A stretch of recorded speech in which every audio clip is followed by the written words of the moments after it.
Right, so it's the day after Truckfest. We came back to the workshop last night, reversed the lorry in. Now we've come back this morning. Now we're going to unload and clean everything now. So first thing we're going to do is going to just jet wash all the tyres. They're not too bad, it's just dust that's stuck to them. So we're going to jet wash them, get them clean. Then we're going to bring Swamp Thing in, we're going to clean that. But when we was at the show, I didn't finish videoing it. So it broke a half shaft in the back, it isn't a big problem. And I carry spare ones to put in it. Now, the ones I run in it are aftermarket ones. They're really, really strong. And when they break nice and clean. Now, I couldn't get them back together. There's a pin that goes through the middle of it and the pin wasn't quite lining up. I even got another one out just to say it was one that was manufactured wrong and it still wouldn't go together. So what I did, I've actually put a standard one in there. Now, I can't run a standard one in the back. The monster truck's got too much horsepower and it will break the standard ones. You could probably live with it in the front, but definitely not in the back. So we got to take the monster truck out, we got to strip it all apart again. I might even pull the diff out because sometimes when it breaks the half shaft, it does damage the locker in the diff. So yeah, but let's first get all these tyres out and then start cleaning. Suck me in the smoke, breathe me in and let me go. Filling the lungs inside you. And the blackened eyes make my way into your mind. Just to know what you knew. Restless every time we start locking eyes. Lost control. Oh, it's paradise with. There you go, all 4 tyres, all nicely clean. Next thing to do is get out the monster truck.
Right, so we've got the monster truck out of the trailer. What I was doing there is just making sure it's running on all cylinders. Also, I'm checking for fuel leaks, making sure we got no fuel leaks and everything is spinning correctly now.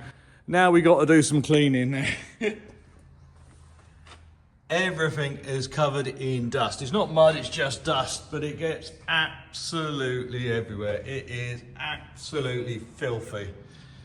So, luckily we got a great sponsor. and they supply us with all our great cleaning products. Make sure you check them out at powermaxed.com. Take me in the smoke, breathe me in and let me go. Filling the lungs inside you, and the blackened eyes make my way into your mind. Just to know what you knew. Restless every time we start locking eyes. Lost control. Oh, it's paradise with honesty, but I'm in the dead of the night.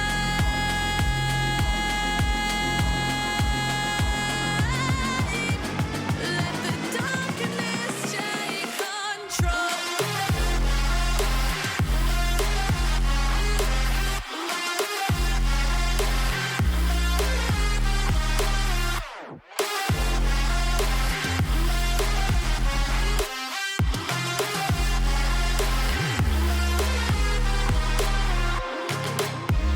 Let the darkness take. Okay, so there it is, all clean. Just blast it over with some snow foam and then blast it with a pressure washer. So yeah, it comes up a lot cleaner now. That's a lot better. When I'm doing it, I cover up the engine, so I cover up the intake and the exhaust. That's where all the water could get into the engine, so we just put high-tech black bin badge with some tape around them to stop them blowing off. That seems to do it now. Got to do some polishing. This is where we landed and it broke the steering ramp when we was there, and it went on the full lock when we was on the ground, and it caught that. So a bit of polishing, a bit of repainting, and dry the truck over. Then we can start the working on it.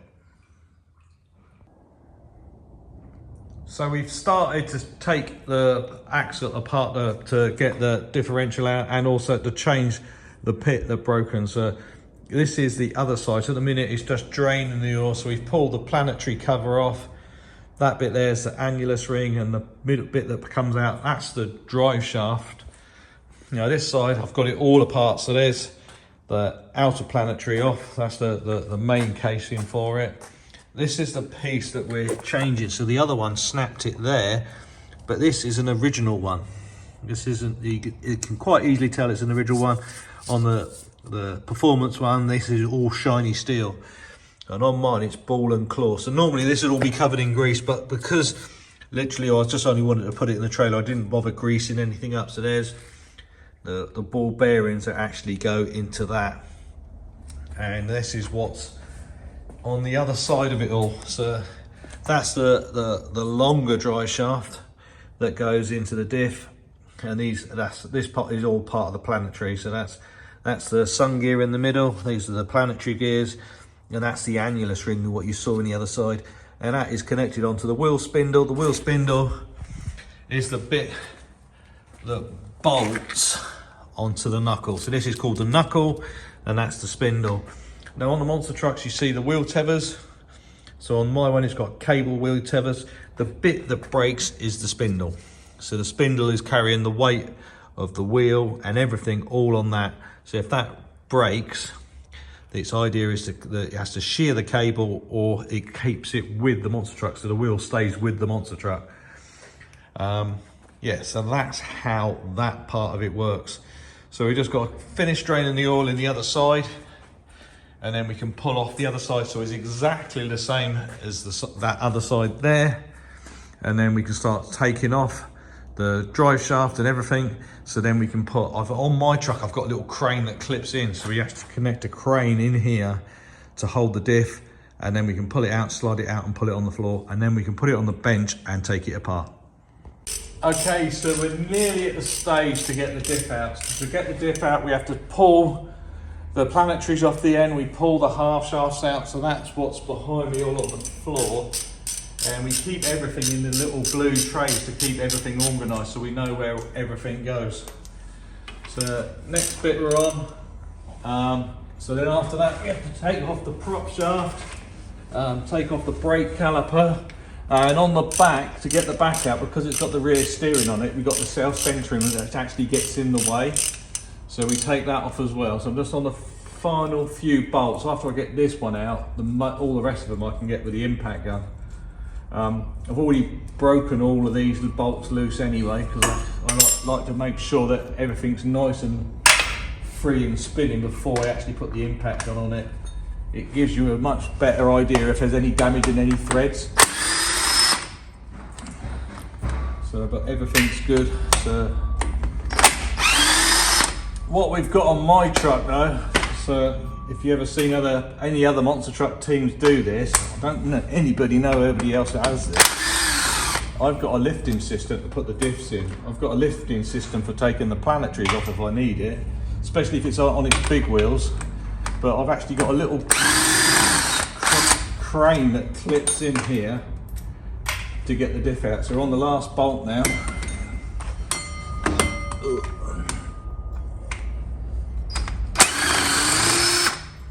So that's the last bolt. So there's actually no bolts holding it in now. So it's actually on the crane. So if I go up on the crane now, there we go. So there's only just a little bit of oil left in here. That's why we put the drip tray under. And then we just slide the crane back a little bit now. Top. I have to get there and push it.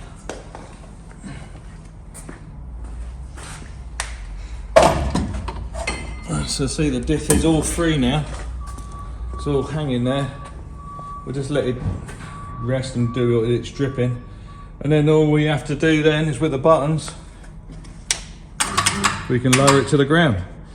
So we're just going to let it drain there for a little bit, and then we can get the diff out, put it on the bench, and then see if there's any damage to the, well, any gears on the diff, but also the bit that's in the middle of the diff, which is the Detroit locker.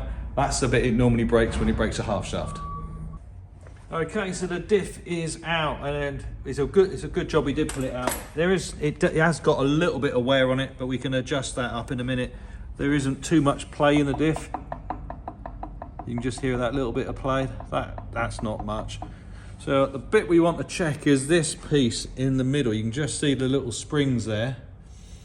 Now, to get that out, we have to disassemble the whole diff. So let's do that now. So it's really, really quick.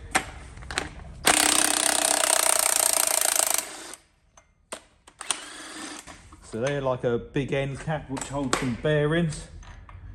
So we keep that on that side. We've got to put all these through the parts washer. That's that one out. Already loosened all of these off anyway, because you have to use a lot of force. So then that's this one all undone.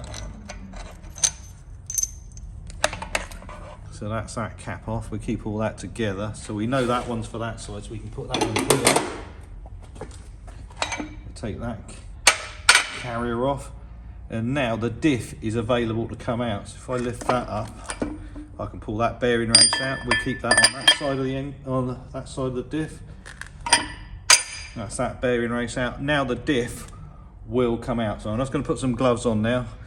It's a little bit late, but this is quite heavy, and I just don't want to pick it up by hands. So we can pick this up and put it on the bench.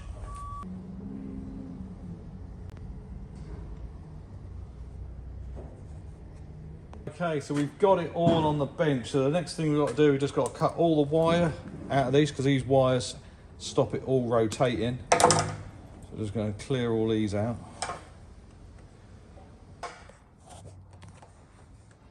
So yeah, so that's a 1/2 inch drive. So what I've done, if you have a look at that, that's one big socket pushed inside another socket and then just welded together. And it works. So that's what we put on there. Put the impact gun on the top of it.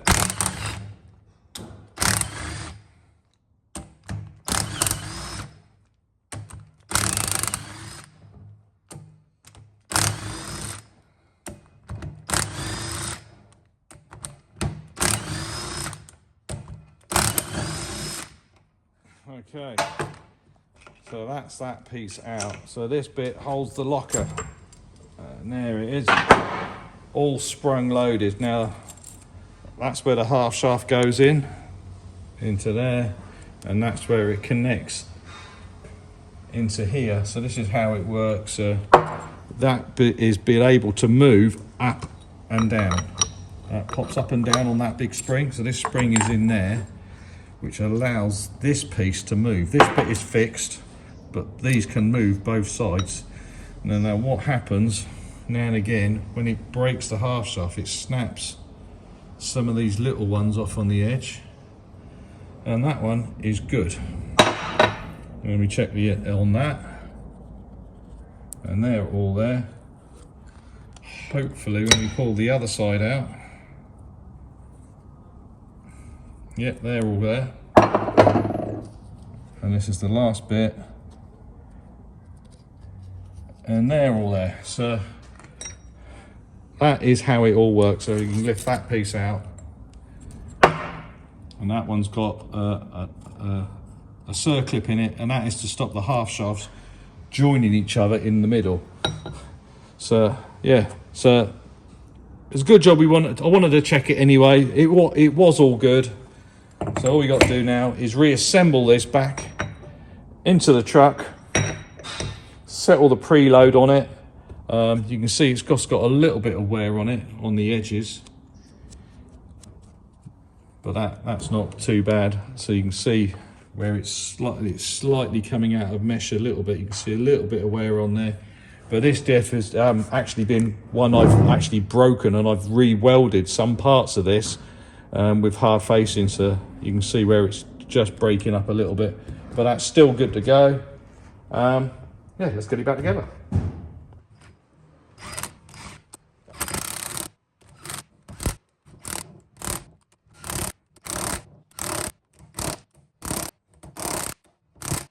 Okay.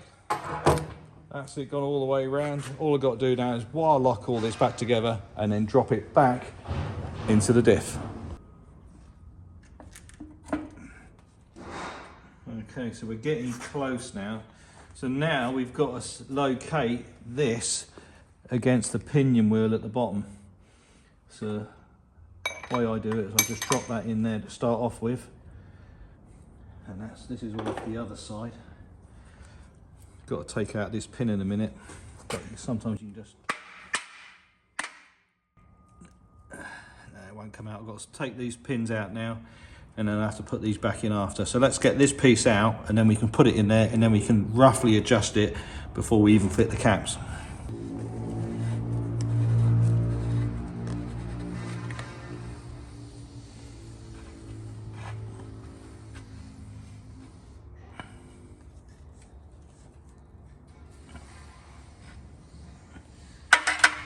So we know we're fairly close now, because if you listen to this now, if I wobble the brake disc at the bottom, you can't hear any clattering. All right, so let's go and fit the caps on next. So I've still got to take the pin out of this one. I put new pins in, and I don't reuse these. But yeah, let's get this pin out on this one. Let's put that there for the minute. Take the pin out, and then we can bolt the carriers down, and then we can adjust these to get the preload in the diff in the right place.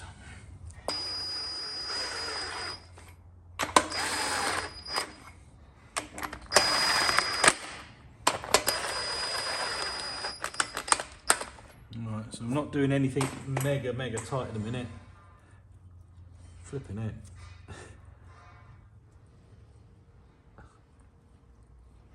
It feels amazing. Let's tighten them up now, see if it gets any tighter.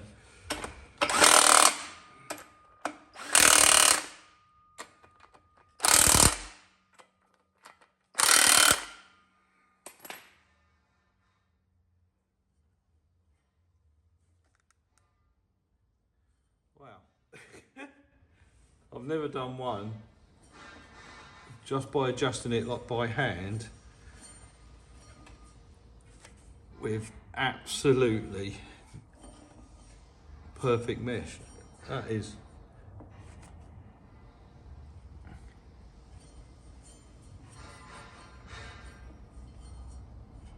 Yeah, all right, so let's smear some grease in here now and then see how much engagement we've got actually on the teeth. So we're going to smear some grease and see how much it pulls out, but that feels pretty good already.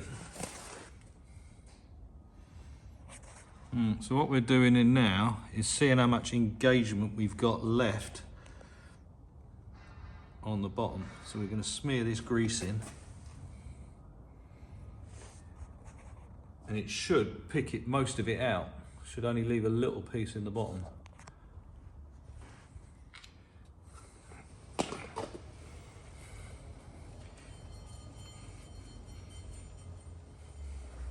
And then it should transfer it onto other stuff. So you can see where it squeezed it out. There, you can see how much surface engagement we had with it. So then if I go get a little bit of cable tie or something, now I can see how much grease we've got left at the bottom. Just left in there. So, should we get a torch? Get a torch on it. Okay, so if you've gone in, we've got the torch so you can actually see how much grease is left. So if I just touch that there is just a very, very, very small clearance on the bottom of that, and it was touching really, really well all the way around. So that's got really good engagement. You can see where it picks it up and then actually puts it onto the next one. You can see where it's actually touching on that, on the backs of these, because these discs run the opposite way around, you would think, because they actually run on the back sides of them. So that is really good. But so just in case you wanted to know how you adjust it, so this will go in and this will adjust on the other side as well. So if you wanted this wheel to come further this way, you would wind that one out and this one in, and then that would put it closer to the pinion wheel, because this is called the crown wheel because it looks like a crown, and the pinion, I don't know if can you see the pinion down there? Yeah. You can see where it's touching it. So the engagement, if you wanted to make it tighter, you would push it this way. If it was too tight, you want to pull this crown wheel that way, and you do it on these. So the next thing we've got to do is make sure that we put the split pins back through and lock this one, and we got to adjust this one a little bit so we can actually wind this one in a bit tighter. If you come around this side, we'll wind this one in just a little bit tighter because we actually can't get the pin through, so we want to put the pin in there. So yes, we're going to turn that one a little bit more and then put the pins through. Actually, I need a time. Just tighten up.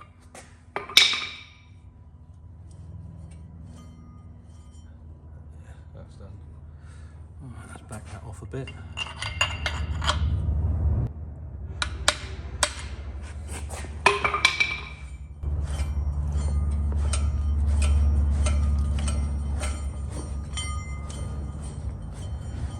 So that's that. Let's just check this one, make sure this one's tight.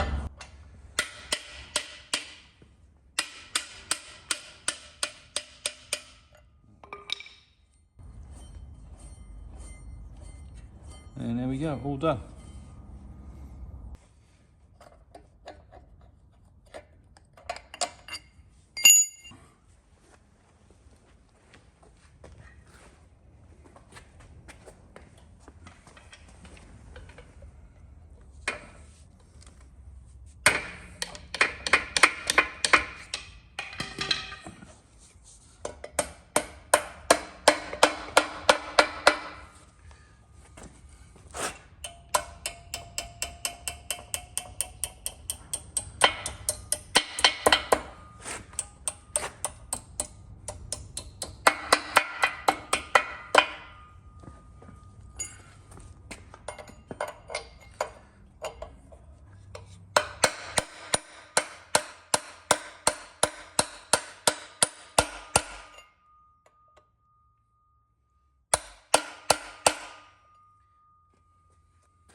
Okay, so that's that one locked in. drop the split pin in from the bottom, and then we open it up so this bit cannot move at all. Okay, so now we're just putting the silicone in. Put a nice bead all the way around.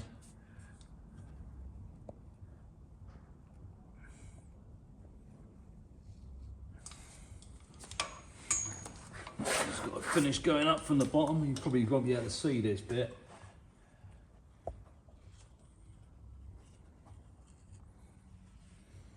That's it, so that's it all sealed up now. Now, all we got to do now is just push the diff in a little bit and then to start tightening all the bolts up. So this is an RTV silicone, so it's a silicone bonder. So it doesn't mind being pressed on. That's it. That's why a couple of the top nuts in, and then we can take the winch off.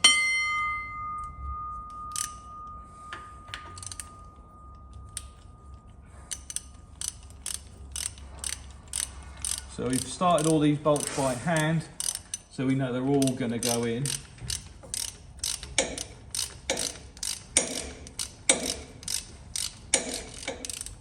So that one's quite a long way in.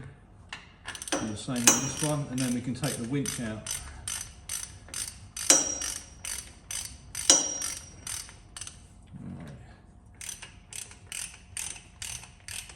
Okay, so the diff is all in. So we've done up all the bolts. We've removed the crane, so we just got to slide that out and then take the brackets off, because the brackets actually bolt in. We don't leave this piece in all the time. Reason it's painted yellow, so we know we've removed it. So yeah, so all the silicone's in there, ready to dry. I'm going to leave that overnight. If we was at a show, we'll just put all the oil in it straight away. But seeing we've got the bit of time, we're going to let the silicone go right the way off, and then we can tackle the rest of this in the morning.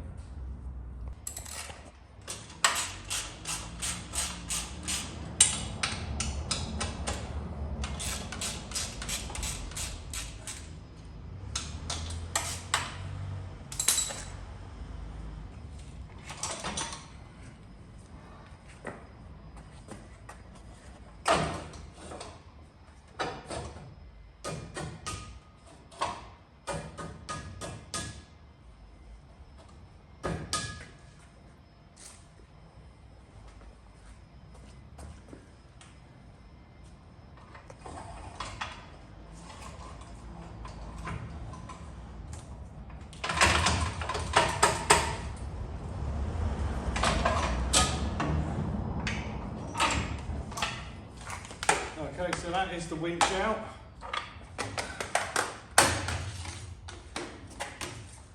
So put that there. Then all I've got to do is take out the last little bit. So we take that piece out. And that piece out. And then there's just one more piece that's bolted in underneath.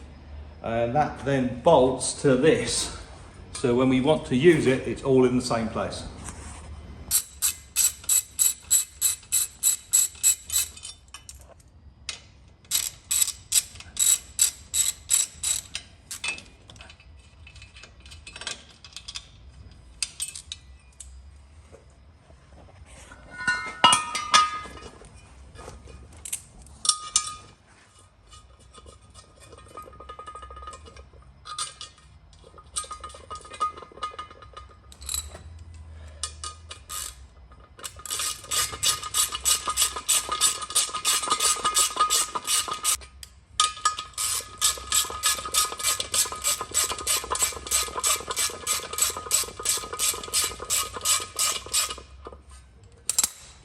All nice and secure. We know where the bits are when we need them. Okay, so these are the outer axles. So that, as I was saying, that's a standard one. So you can see what it is, because it looks completely different. So these are the performance one I use. They're made by SCS in America. And I was having problems getting the pins in, so I've drilled out the holes now all the way through. So they're all done. So I've got the one that's in the truck now. I've got another two already built up, so if we have a problem at the show, they are different sizes. So that one there is a big ball, and that one there is a small ball. So there is a little bit of difference. It's just how big. I've carried all of them, And if I need to, I've re-drilled the other ones in the trailer so we can build them up at the show. Now we just got to reassemble it. So everything's all greased up. We put some more grease in there later. But this is not easy because you've got to hold so many bits at the same time. So hopefully, I've done this quite a few times now, I should be able to get it in.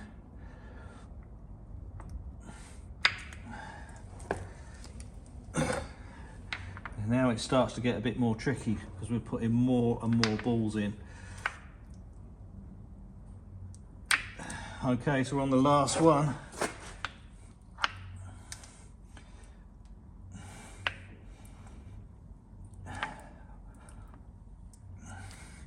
This is the one you have to try and force in.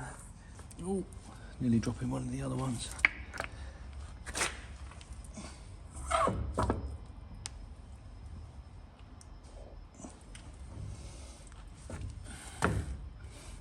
That's it. Okay, so that's it all together, look. That's how tight everything is. Oh, let's just rest it in here, then we can pack some more grease in there. And then we can re-bolt all the wheel spindle back on. If you notice it, I've cleaned up all the flanges of it already. So when we put it back on, everything is nice and flat. Okay, so I'm filming on my own today, so it's a little bit harder. So yeah, so I've assembled all the prop shaft, that's all back up. We don't put the guard back up until we put it all on the ground, so then we can get those bolts nice and tight to stop everything spinning. Yeah, so all the brakes are back on. Just got to put the rear steering back on. So this side is still out, but all this side is now all reassembled. So we've got to put the wheel tethers back on it. That's the rear steering, what I was on about. So the rear steering has basically got two little switches up there, and that tells it when the axle is back in the center. Done a couple of upgrades on it. So I had some heavier duty spindles. So these are a thicker spindle there. So I've actually put them on the back. So that's a hardened spindle anyway. So that's a race source spindle, but that's a generation 1. So I've just put a generation 2 on there. So they're just slightly thicker. And because of that, we have to put different bolts in there. But I like putting new bolts in every time I put new spindles in anyway. So yeah, so that's a standard spindle. The easiest way to tell if you've got an uprated spindle in your truck, if you look around it, there's no like little marks in it. So if I show you a standard one. Okay, so this is a standard spindle, and that's how you can tell if it's a standard spindle, because it's got that little piece in it there. Also, the flanges are a lot smaller. So that's a standard one. We keep that in the trailer just in case, but I always carry the uprated ones as well. So yeah, so that's a little upgrade we've done.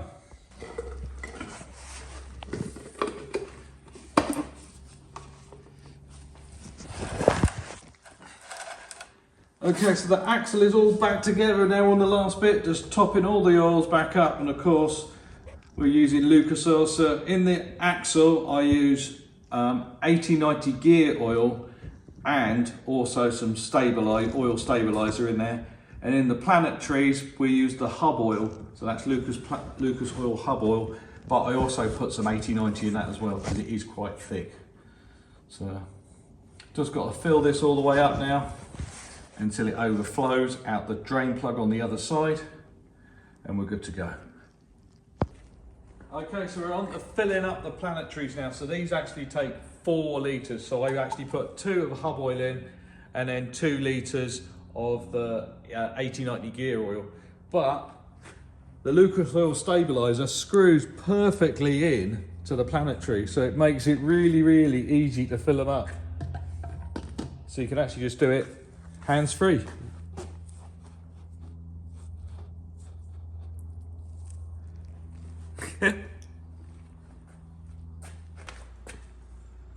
Okay, so if you was wondering what spares I carry with the monster truck, we're having a sort out, so I thought I'd just show you. So there's a whole load of half shafts and steering rams. These things here, if I break the steering rams and I haven't got any spare ones, I can actually bolt that in instead of the steering ram, and that actually I don't even have to use a tie bar, so we can use that for getting it back in the trailer. We've got all the prop shafts that we use. That one there's a front one, that one there's a rear one, and that one's there, the one that goes in between the midsection of it. In here we got kingpins, spindles, brake calipers, another spindle there. Underneath the trailer, this is where I keep all the spares. So we've got prop shaft guards in the back, the yokes, everything, 4-link bars. In there's knuckles, there is champagnes, loads and loads of nuts and bolts, oil, all the lifting equipment I use. Yeah, this is where all the spares are. But of course, then we keep the gearbox in the back. Shock absorbers are inside the trailer itself. Yeah, so that's just the spares in that one cupboard, and we carry a lot more. Okay, so I've had a busy day. Look at the state of my face. I haven't bothered videoing it because I've done a video on this before. But today, that's what we started off with.